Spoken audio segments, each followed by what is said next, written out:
Hey guys, and welcome back to the Layah Heilpern show, powered by Icon Plus. So as always, it is powered by Icon Plus. A really quick news announcement for you. So IconFi has surpassed $25 million in capital commitment. So they're really looking forward to the launch of the very first all-in-one digital asset platform built on Icon. And the release is actually coming in January 2021. So stay tuned for that. That will be great. I want to say thank you as well to my sponsors, BlockFi. So I actually use them to earn up to 8.6% interest on my USDC. So USDC is a stable coin, it's pegged to the US dollar, and you can get up to 8.6% interest. And if you think about everything that's going on this year, interest rates are practically negative, actually. In Europe, they pretty much are. So I think the Bank of England is like 0.01%. So that's pretty insane. So I'll leave the link for that if you guys are interested. And before I bring in my brilliant guest, I want to say a quick thank you to CoinFlip. So they are doing some incredible work across the states to push Bitcoin mass adoption. They have now 1,200 Bitcoin ATMs providing access to everyday people. So again, I'm going to leave a discount code for you. You can get, I think it's about 10% off transaction fees. So that will be great.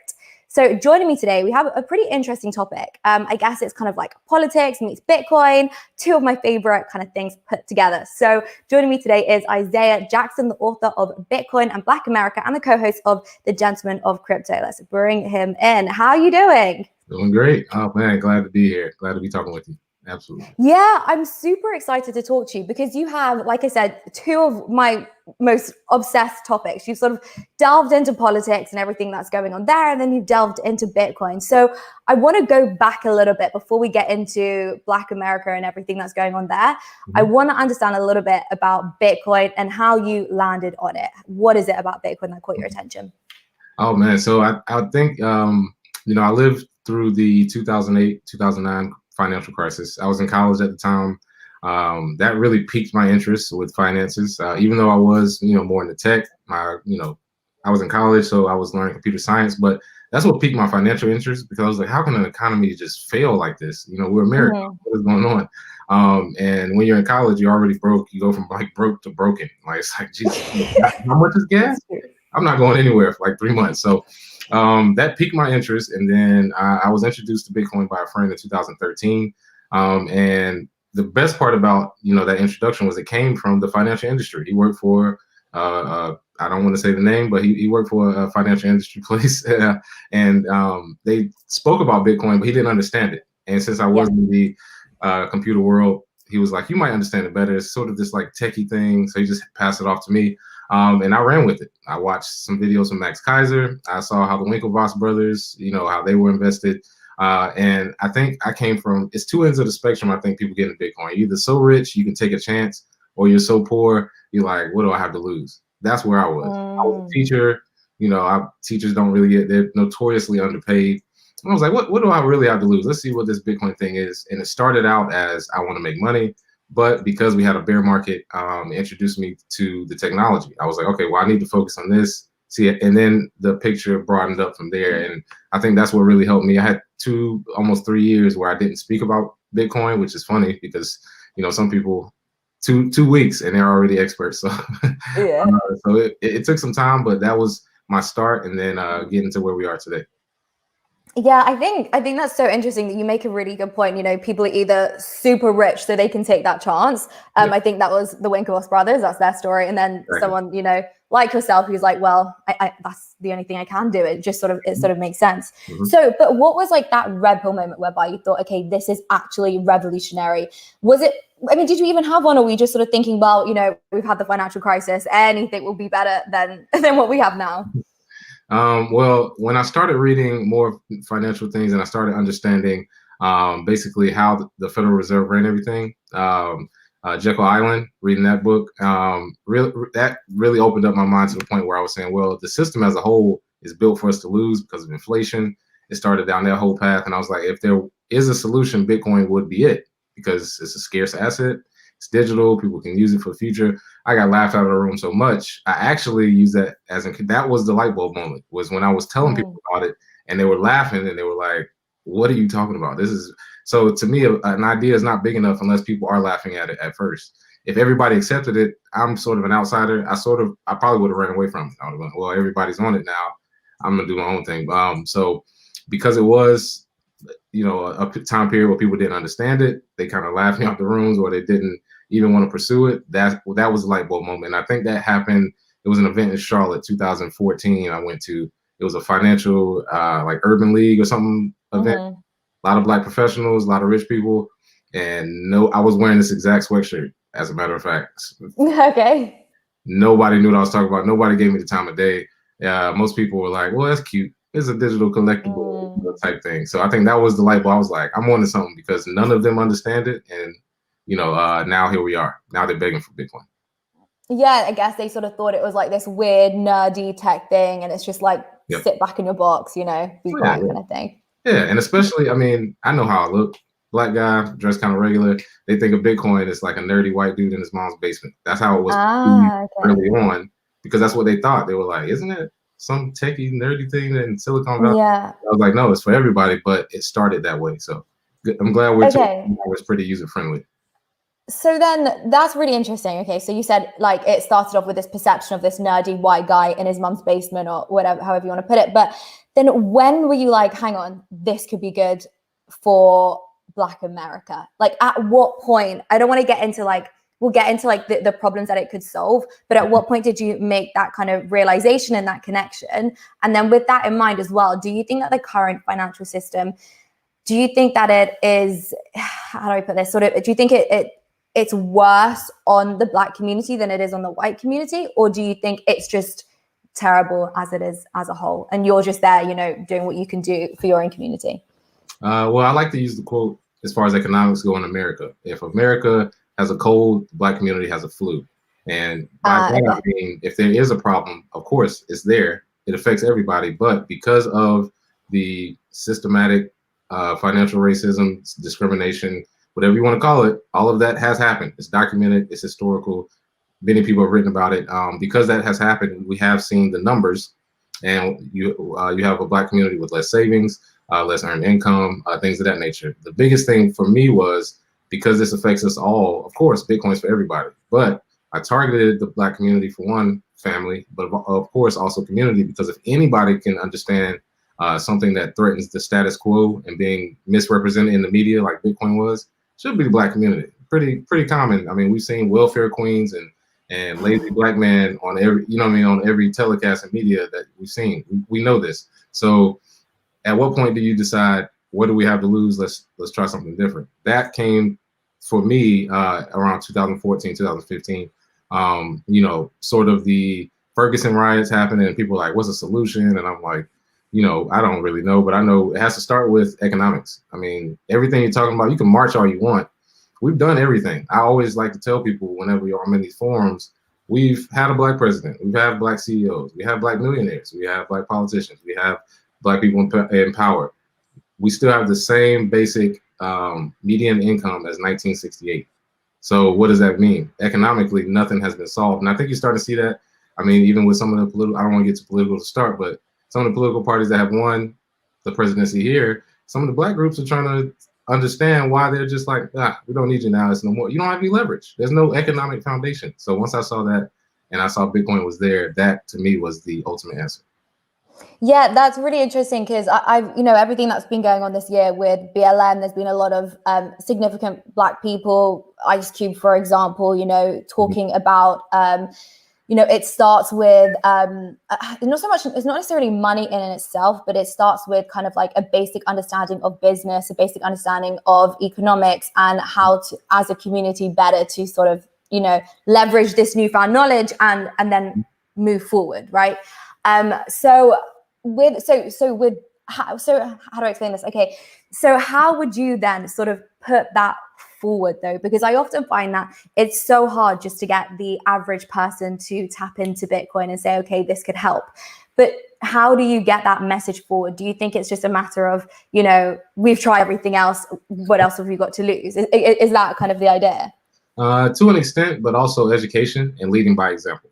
I like to tell people that my own family laughed at a lot of the ideas I had with Bitcoin until I moved to Beverly Hills. And then all of a sudden it was like, what's that Bitcoin thing you was talking about? And then, so, I mean, leading by example, not just on the money standpoint, but just lifestyle change. Seeing me start businesses, a lot of networking, touring around the country, being able to have a network of people in a community, to me, that's so close knit. Bitcoin, you really can't break it up. We started a currency from scratch. I mean, that's never been done before. So I think if you lead by example and you show people this, they'll see that Bitcoin is a better answer than what they have. And most people, they don't even argue it anymore. They're like, all right, we understand Bitcoin is going to be great, but how do I get into it? I think that argument is kind of over. The last bull run, we had a lot of people who still question it. They were like, oh, the bubble popped. Oh, what are you going to do now? I think anybody who survived from 2017 to now, or before that, should have any say-so to tell somebody like, look, this is not going away. And if somebody's on the fence, in my opinion, I'm starting to go the Satoshi route. If you don't get it by now, I don't have time to explain it. He said that 10 years ago. I'm saying it in 2020 only because there's no way you haven't heard of it. If you want to learn, then learn. But if you just like, nah, it still won't work, kind of now you're getting laughed out of the room at this point. Yeah, it's so funny because I'm producing like a lot of content daily and I'm on TikTok, and people talk about crypto Twitter being absolutely hectic and toxic and mental. But I've got to say, crypto TikTok is mental. I get people daily saying Bitcoin's a scam, it's a Ponzi scheme. So I haven't gone down that rabbit hole, and I probably shouldn't. Yeah, no, I know, but it's so funny because like we often say, oh, come on, I think everybody sort of knows at this point that it's not a scam, but there are still people out there that really believe this thing is just the biggest load of rubbish. But I want to go back a little bit and understand a bit more about you and your experience, because I think, for you to make that connection between Bitcoin and Black America, you've obviously had to have some kind of experience which made you feel like, okay, we need something. So I'd like to just go into your background a bit and know a bit more about issues that you face and how you think, okay, do you know what, maybe it could be different. So in theory, before 2017, in theory, I always thought to myself, group economics works because in larger cities, you have Chinatown, you have Koreatown, you have Little Ethiopia, you have these economic communities that help each other, lift each other up. And because they're insulated, they don't have as many of the social problems like we might see with police or we might see with politicians. We don't really own that in the Black community. A lot of our stores are owned by people outside of our community. A lot of our money goes to outside of our community. So group economics was something, in theory, I thought of in 2017. When I moved to LA in 2017, I saw it in real life and I was like, this works. I mean, I'm walking through Koreatown and half the stores are in Korean. They don't even care that you can't read what the store says because their group economics works. They hire their kids working in the stores, they send them to college, they become the doctors that they use later. It works. So in practice, what I said was, well, in my opinion, it's still sort of bad in this current system. With Bitcoin, though, that value increases over time. So if we can practice group economics, combine it with Bitcoin and blockchain technology as the basis, that to me would solve most of our problems. And I ran with it. That's why I wrote the first book, Bitcoin in Black America, saw what happened after COVID and decided to write the second book, Bitcoin in Black America, the second edition, which is out for pre-order now. So the reason I did all of that was because of that premonition. I was like, what are we even talking about? Like, if we're going to do something that works in our community, group economics has proven to work. Solo millionaires and a couple billionaires doesn't mean anything. Oprah, Will Smith, and LeBron can't be the representation for the whole community. That's not what it's like. So it has to be sort of a group effort because it works. And we have a global community, and I think we should take a shot at it. Bitcoin is probably the easiest way. Yeah, what I think is actually really cool is that Bitcoin is so much more than just like an investment or a currency. There's a kind of mentality that comes with it. So I feel like if you're going to implement Bitcoin in this community and you're going to push for it, you're sort of adding more, whether it be like the idea of taking personal responsibility, not relying on the government, and sort of just, I guess it also brings like a mentality of like innovation. And just tech in general, and tech is the future. So it's like it's more than just Bitcoin, isn't it? It's a whole mentality. It's really a rabbit hole for real, because what you find out when you learn about Bitcoin is, okay, well, what's this cryptography stuff? Okay, well, what's this algorithm? Okay, well, what's the math you have to do? Okay, what's the history of money? What's the history of governments? All of a sudden, you're learning things that make you more and more independent. Then you start changing your mindset on how things work. Because when you actually have free money, what ends up happening is people understand they're not connected to the state anymore. They're a sovereign citizen. That opens up more. I know people that have gotten into Bitcoin and all of a sudden they're like, I should start growing my own food now. I should probably find a water supply. I should probably figure out ways that I can learn about how to build things because I may have to build my own house. all these things that lead you down this road, and it's inevitable. It just takes some time.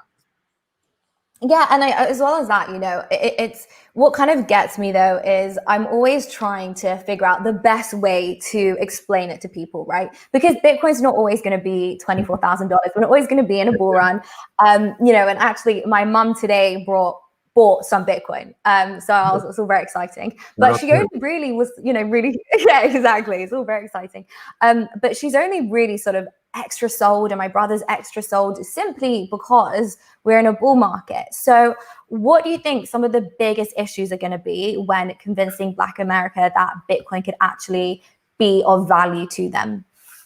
So two main things. For people who have a low time preference, meaning that they're in this for the long term, then unless you bought Bitcoin this past week, 0 people have lost money. Everybody's in profit. So the volatility aspect of it is if you will just wait. I mean, it's so simple, it's complex. If you just buy Bitcoin and wait, everybody's in profit because the market's built that way, and the value comes from a strong network of holders who will never sell, and that is happening now.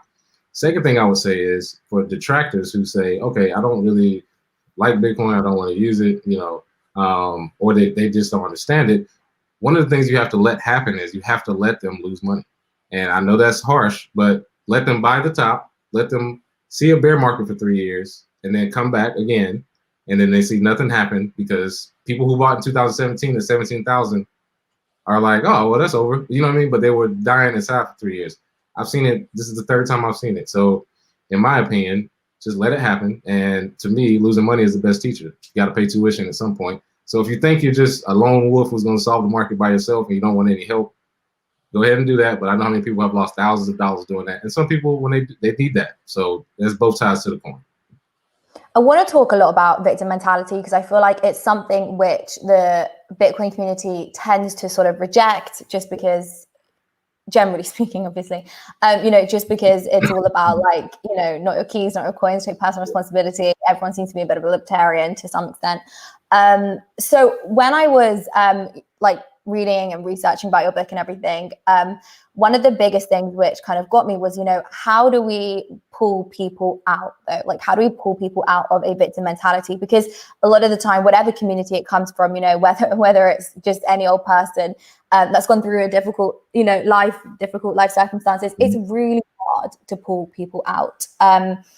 So do you I know you're obviously on your 2nd edition of the book, but how possible is it to sort of give somebody a solution? Because there's, like they say, you can give somebody you can give someone a fish and they eat for a day, or teach someone how to fish and then they eat for the rest of their life. How likely are you to be able to actually help them and really sort of, wake people up and bring them out of that kind of mentality?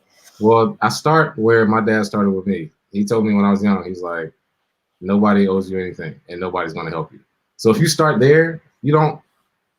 But some people don't agree with that though. Like we say that again and again, and some people are still like, no, the government does owe me something. Nobody's especially as a man. Like when he told me that, it hit me because I was so young. I was like, what do you mean? Y'all help me all the time. You know what I mean? Like if my mom. But as I got older, you realize if you can't help yourself, at some point you're always going to be begging out for help from somebody else. And I hate the victim mentality, especially in my community, when it comes to things that, in my opinion, can be solved if you work at it. But most people don't want to do work. That's the only problem. To me, if there's a solution that can be had for different issues, if we can get a solution, we should work towards that. But if you're going to go and complain and say, hey, please help us, please help us, to me, that's very weak. And those discussions are not things I want to take part of. So yeah, I'm not a big fan of the victim mentality. Some of the things that's been happening too with a lot of social media is that it's actually like popular to be a victim. Everybody that gets something done to them is like, oh my God, the worst thing ever. And sometimes I point out things that's happened to me, but that's not going to stop me. I can't look my children in the face or my daughter in the face and future children or my wife and say, oh man, we couldn't be successful because the person out there stopped me. Like that's so weak to me. And really as somebody who's grown up in a family of entrepreneurs, of people who stood on their own, I think that's kind of where it came from. Even from my grandfather, owned his own bar. My father owned his own insurance company. People have their own businesses. My cousins have clothing lines. we've all been like, you have to be able to hold yourself up. Now we're all strong. So when I talk about the community or us being strong as a community, help everybody by helping yourself. Everybody wants this. We all come together. Let's help each other so nothing will happen to us. But if you're not strong yourself, what exactly can you contribute? So not having victim mentality, just taking life head on, living. I mean, you only get one. I'm not going to sit around and cry because something happened. Like it's just, you gotta get through it, and you will have obstacles. Just deal with it. Yeah, I totally respect that. And I wish more people had that mentality.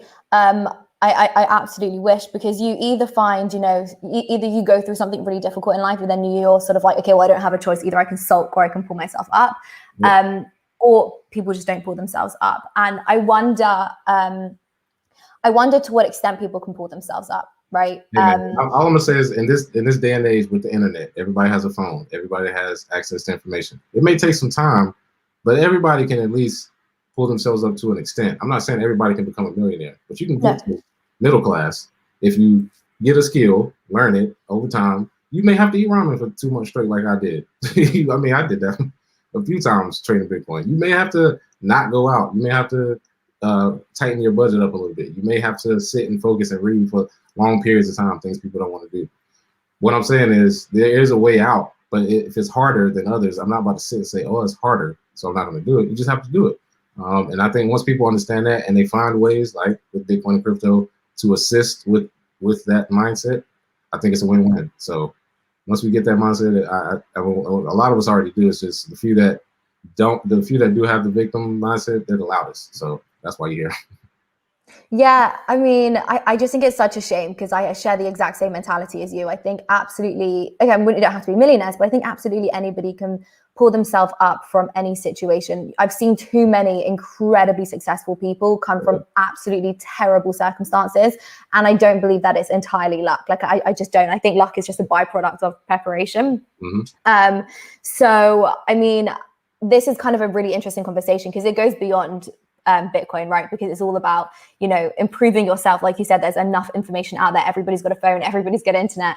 I'm just wondering how we really sort of like push that message home, because especially to the people who don't really understand about Bitcoin, I'm just sort of trying to figure out like how that continues to go, how that looks in the next 10 years.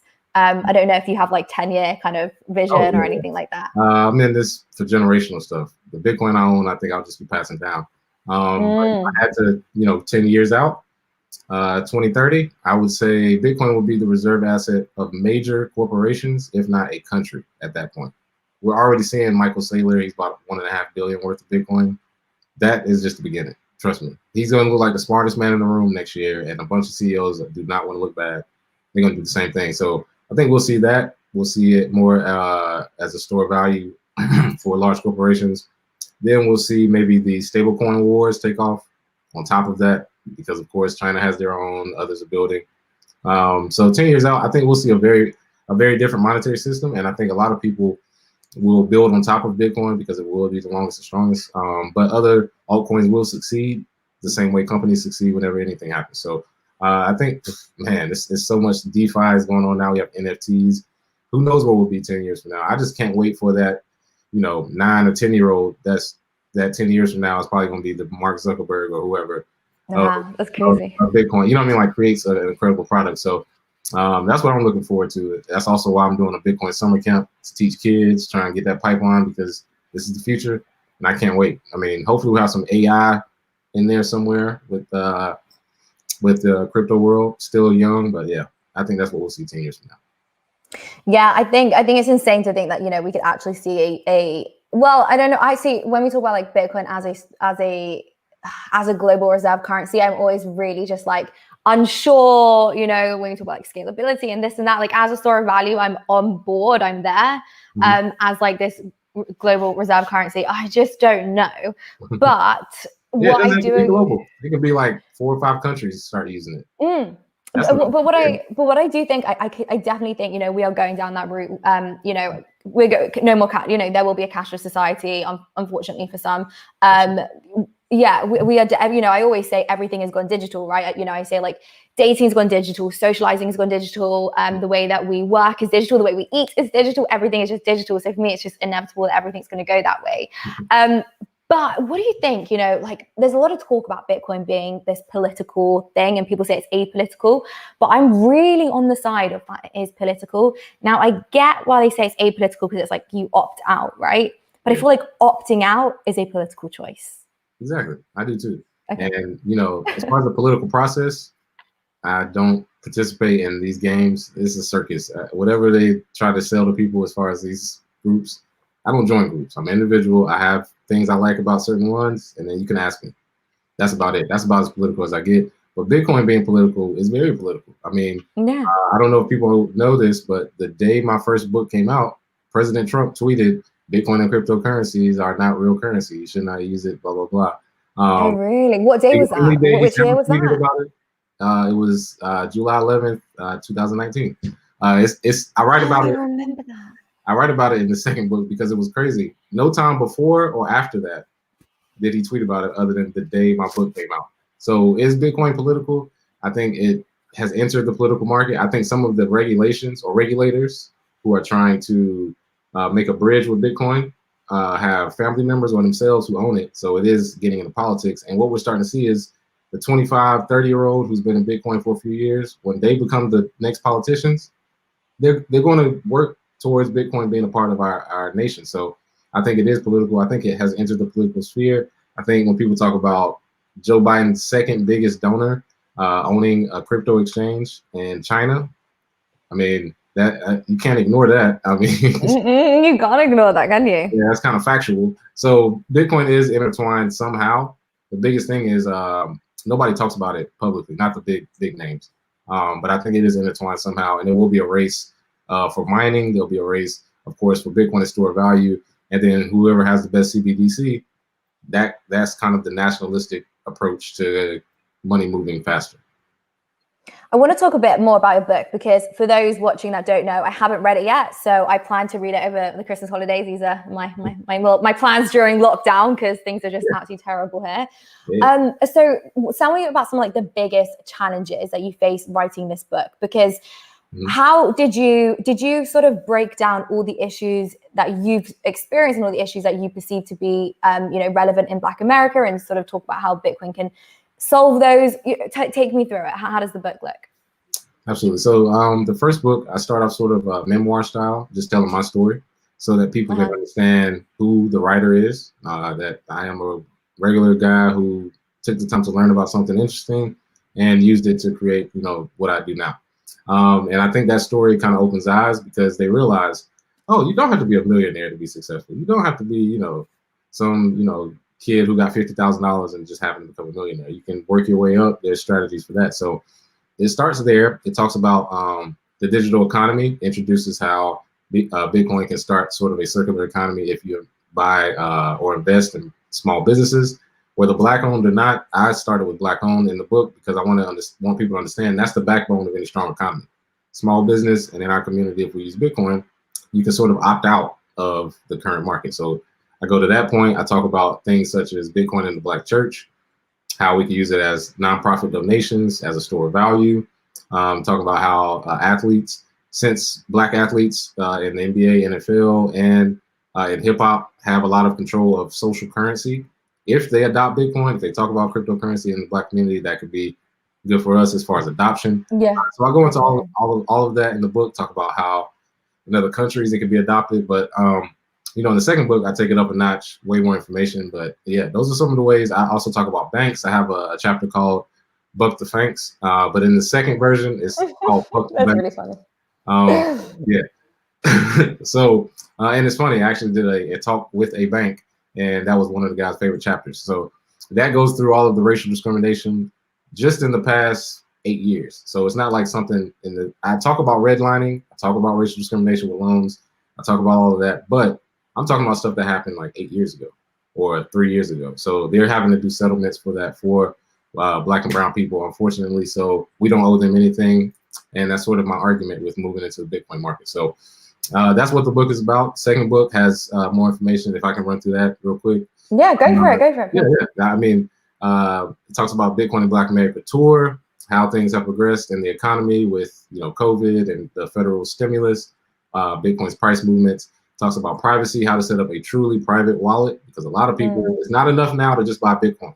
You need to have a node, which I talk about and describe in there, and you also need to have a completely private wallet, which I also describe as well. I talk about Bitcoin and marriage, which I think is a pretty spicy chapter, because Bitcoin and marriage, did you say? Bitcoin and marriage, yes. What is that? What is that? What's Nobody understands that when you go to court now, if you own Bitcoin cryptocurrency, if you get a divorce, you have to you have to understand those laws and regulations. Or she's getting half your wallet. Exactly, because I've actually had to consult judges where that's come up in court and they had no clue what they were saying. They were like, crypto, I don't even know. So I talk about that. Also discuss how if you are married long term, if you pass away, you want your partner to know how to access your private keys. You don't just want your Bitcoin to go away. Also, generational wealth is built by being able to hold it. So if you're not able to hold Bitcoin for the next 100 years, what are you really doing? So I talk about that, the laws in different states. I talk about Bitcoin as reparations. I discuss. Yeah. Wait. I want to that's the topic I wanted to actually talk to you. Bitcoin as reparations. Yes. How does that work? So, without going too much in the chapter, the basic premise is I don't believe reparations are ever going to be given to Black people in the trillions of what they say. That's not going to happen. Do you believe that you guys should get reparations firstly? I argue that because reparations have been given out in this country to people who were disenfranchised, Black people are owed reparations. There is a precedent for what we're asking for. The problem is, if you're asking for it to happen, there's two main things that I discuss. First of all, the printing of money. You print trillions of dollars, debases the currency, gets rid of the value you think you just gave everybody. The second thing is, you can either ask for reparations or you can take them. And in my opinion, most of the corporations or banks or whoever that disenfranchise our community have not purchased Bitcoin or are interested in purchasing Bitcoin. If you can buy an asset that they are interested in creating a market value, you can give yourself reparations.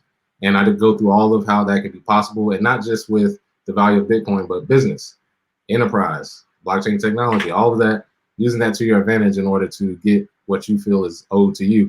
Because I'm just going to jump in, just so I can fully understand what you're getting at. So you don't believe reparations will ever be given. So you're looking at Bitcoin as a way for people to sort of take their own reparations, because you're buying Bitcoin before the people who you would hold accountable were able to buy them, buy the Bitcoins, and plus it's a deflationary asset, so it's likely to go up anyway, so you're going to get paid back in that way. So it's kind of like the reparations which you never were going to get, basically. Is that the way you look at it? Yeah, exactly. And the money that was put into this country to build it. One thing I also want to say too, I don't necessarily think we won't get it. I just think that the work it takes to get to that point is a waste of time. And what are we waiting for? I'm tired of people going to Capitol Hill trying to get to see what more information do you need? I mean, there is no more real explanation you need. And I know people are working on that. I would encourage them to keep going, but that's not how I do things. I'm sort of impatient, I guess, but there's a reason for that. There's a timestamp on when you can take advantage of something that is life-changing and revolutionary. Stop asking for reparations. Let's focus on getting in the Bitcoin market or building a economy where we own it, because the value you think that you're owed will be given right back to you, because value is given to whoever creates it.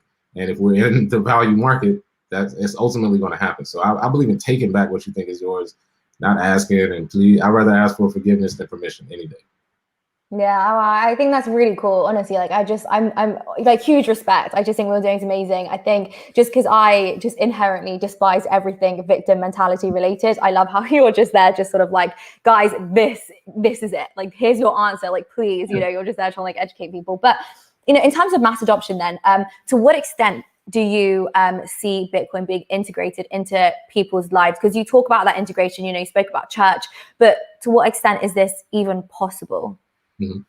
So I think one of the best ways to intertwine this in people's life is the advent of cashback rewards in the form of Bitcoin. And one of my main premises when I talk to people is meet them where they are. So basically, you do what you already do, and you can earn Bitcoin if you understand that long term this is an asset you want to hold. So you have services, not to shield anything big or whatnot, but like Fold app, simple things. You can spin the wheel on Fold app. You get free Satoshis for that. I mean, it takes 3 seconds. You can purchase goods on Lolly. You can, I mean, every time I Postmates, I get 3.5% back in Bitcoin. It's free money for what I already do. Meet them where they are.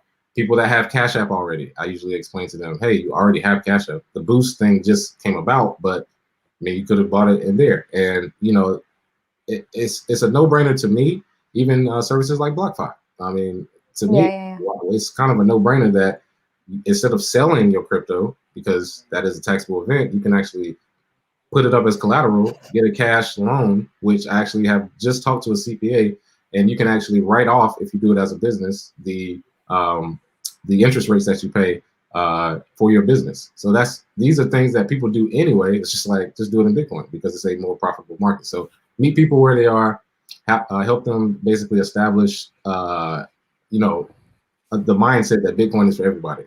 And once they start to see that, they're like, oh, okay, it's not for the rich is rich. And you can buy a fraction of Bitcoin. I mean, that was the biggest question for probably 3 years. People didn't know you could buy a fraction. It was like, man, I don't have $10,000 or $20,000. Even now, people still say that. And once people realize that, just meet them where they are. And I think you'll have good success there.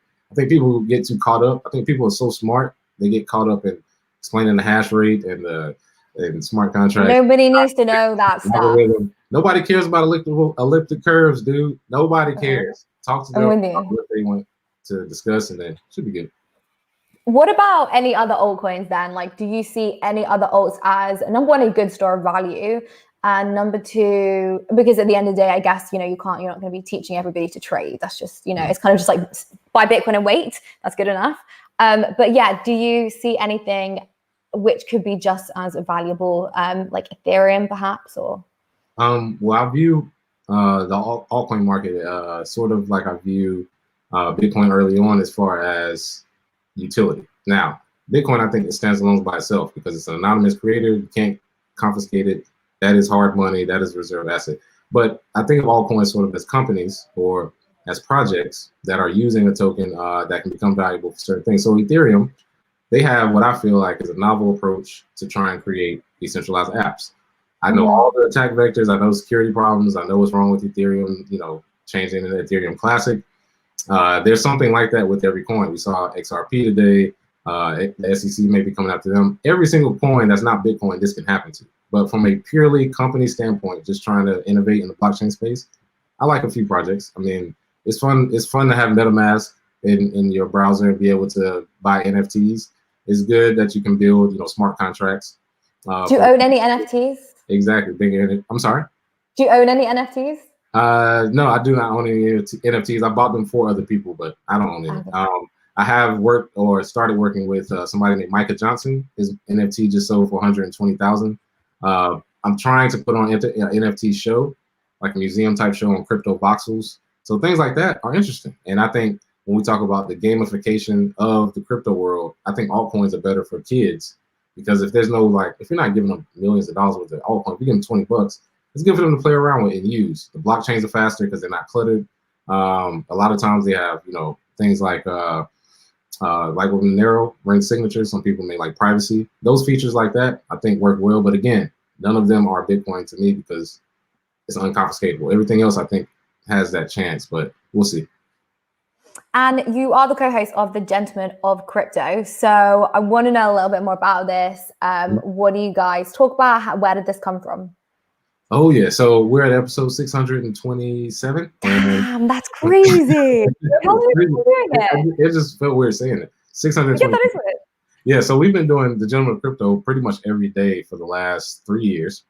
Okay. We started in 2017.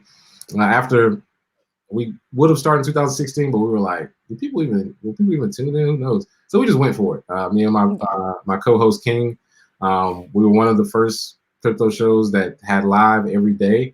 I think we're definitely one of the longest running, not sure, but we had a live show every day.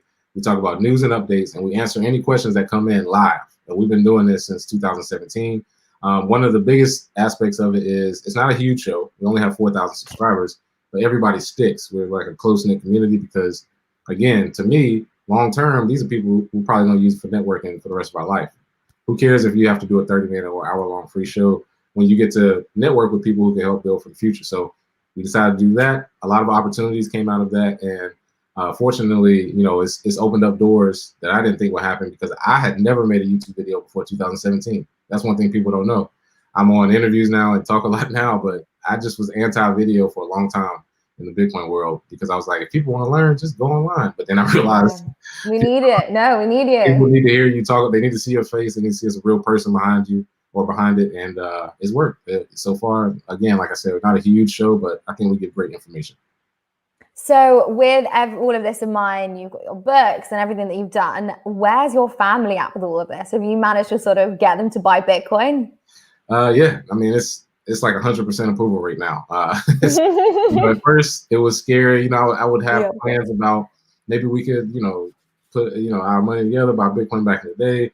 I could show you individually. We could build Bitcoin website. Yeah, I had all these ideas, and they were just like, no, there's nothing that convinces us until, you know, recently. So now, of course, everybody in my family pretty much either owns Bitcoin or is in the process of doing it. Nobody even questions it anymore.